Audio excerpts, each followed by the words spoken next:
And now, the general weather around Alaska. Well, we'll start this segment off again with some satellite imagery. And next system out here over the northwest Bering Sea, or slipping out of the Russian Far East here into the northwest Bering. And you can see the cloud shield there pushing right in toward the Pribilof Islands, back up across St. Matthew Island. Not much going on down to the south here along the Aleutians. And higher pressure out here along the west coast there that continues to drop those winds off. Still gusting up to about 35 miles an hour out of the northwest today over the Alaska Peninsula with some shower activity, light showers, but those diminishing as well. And we still have low pressure just south of the Kenai Peninsula spinning out here, as you can see right there, continuing to push some clouds, less in the way of shower activity, but still some scattered light showers around south central Alaska today, North Gulf Coast, and showers into the Panhandle, although those appear to be diminishing this afternoon.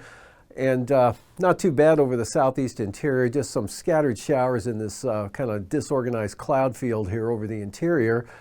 And next area of moisture we're watching here with the next storm, that cloud shield coming onto the chart there, that'll be tracking northeastward and developing into a pretty strong system and heading northeast to the central or southern Queen Charlotte Islands there, but it'll be close enough to begin to increase the wind and precipitation over the southeast coast tomorrow afternoon. On the chart today, again, less in the way of shower activity over the southern southeast coast and more light rain or continuous showers off and on in areas of the northern Panhandle. That same pattern here along the North Gulf Coast. Kenai Peninsula still carrying showers at 4 o'clock this afternoon in Kodiak, and showers scattered across the Kenai Peninsula. And along this trough, this dash line there indicating an upper level trough, and showers pretty well widespread light precipitation. Nowhere here had any significant precipitation at all. And scattered snow showers, Brooks Range, Arctic coast, and possibly some areas of light rain and snow there for the western Arctic coast. Otherwise, some clearing here over the southwest interior. And again, as I mentioned, northwest winds about 35 miles an hour at Alaska Peninsula. Those coming down this afternoon. Winds really dropping off from what they'd been the last couple of days on the southwest coast. As this low heads southeastward, that's nudging this weakening ridge eastward. And for tonight, look for light winds now. Winds becoming light and variable here for the southwest coast with areas of clearing. Rain moves into the Pribilof Islands and from St. Matthew Island and along the front, coming down across Adak and then Atka Island toward morning, bearing down on the eastern Aleutians. Look for clearing along and south of the Alaska Peninsula with those winds, as I mentioned, continuing to diminish. Still have a weakening low here over the, or just east of Kodiak Island. That's going to keep some shower activity going there for Kodiak. And along this trough, northwestward there into the lower and mid-Yukon River area, all the way up to the western Arctic coast. And again, all this precipitation on here is very light and really scattered, especially here over the east and southeast interior areas. A little bit more in the way of some light shower activity for Prince William Sound tonight, possibly into eastern Turnagain Arm, and then right along the coast here. So improving over the Panhandle. This next strong storm here coming onto the chart there, 979 millibars. Tomorrow tracks up and deepens a little bit more to about 976 millibars, heading in toward the southern Queen Charlotte Islands, give or take there. But as you can see, the gradient with that coming up into the southern Panhandle along with the rain shield there for increasing winds and rain in the afternoon. Otherwise, could be a partly to mostly sunny day over the northern southeast coast with light winds. Possibly a dry day here for the North Gulf Coast and Prince William Sound. Down toward Montague Island and the south coast of the Kenai Peninsula, still at risk of some shower activity there.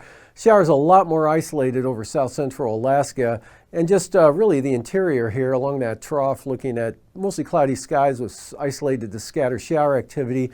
Pretty dry though to the north, upper Yukon Valley, north slope out to the Arctic coast. And then this system out in the Bering Sea continues southeastward here. And this high kind of edging eastward, so you could maybe, it'll be a dry day for Bristol Bay and drier for Kodiak Island. Should be shower free tomorrow, especially in the afternoon for Kodiak, up into the Yukon Delta there with possibly some clearing, but rain for the Alaska Peninsula back to the Pribilof Islands, increasing chances of rain for the southwest coast late in the day, southern Yukon Delta coast down to maybe Cape Newenham. Scattered showers behind the front here for the central Aleutians. And then on the day, or on Friday, by afternoon Friday, this low tracks eastward and a trough extends southward there, keeping the Pribilof Islands in the rain for the eastern Aleutians. Rain into the southern Yukon Delta, into the Kuskokwim Delta. Kind of iffy if it reaches southern Kuskokwim Valley there, but definitely a slide into Kodiak Island. A wet day coming up for Bristol Bay. Nothing heavy with this precipitation. Light rain at times here through the green shaded areas. And then again improving back out to the west there with maybe some clearing from Adak all the way out to Chimionette too. And as you can see, this storm moves rapidly into Canada and is off the chart for Friday afternoon. And another trough, though, coming in the flow behind that will bring an increasing chance of showers, especially over the southern southeast coast and along the central coast there, drier to the north. And maybe a partly sunny, dry day with light winds for south central Alaska, Copper River Basin into the Kuskokwim Valley and up to the Yukon River. And they're actually not too bad all the way up to the Arctic coast. Looking at low temperatures tonight in the 40s for the Panhandle, 30s and 40s interior Alaska, south of the Brooks Range, in the 20s for the Brooks Range, maybe portions of the North Slope, then back to the lower to mid 30s for the Arctic coast. That same temperature pattern here all the way down to the southwest coast and St. Lawrence Island, and in the 40s for the Aleutians. Highs for tomorrow, 40s to lower 50s, mostly in the lower 50s, south and east of the Alaska Range there, near 50 for Kodiak. And in the 50s for the Panhandle with mid-30s for the, actually in the 30s from the Brooks Range to the Arctic coast, and 40s for the Bering Sea. And for the lows on Friday morning, 30s over much of interior Alaska, 20s again for the Brooks Range into the North Slope, lower 30s for the Arctic coast, 30s and 40s southern Alaska. Looks like some 20s showing up here now in the Kuskokwim Valley with 30s for Bristol Bay, lower 30s Copper River Basin. No change for the Panhandle in the 40s. And then highs in the 50s for the southeast coast. Near 50 here, south central Alaska, Kodiak Island, lower 50s. And mostly in the 40s in the interior, 30s from the Brooks Range on out to the Arctic coast.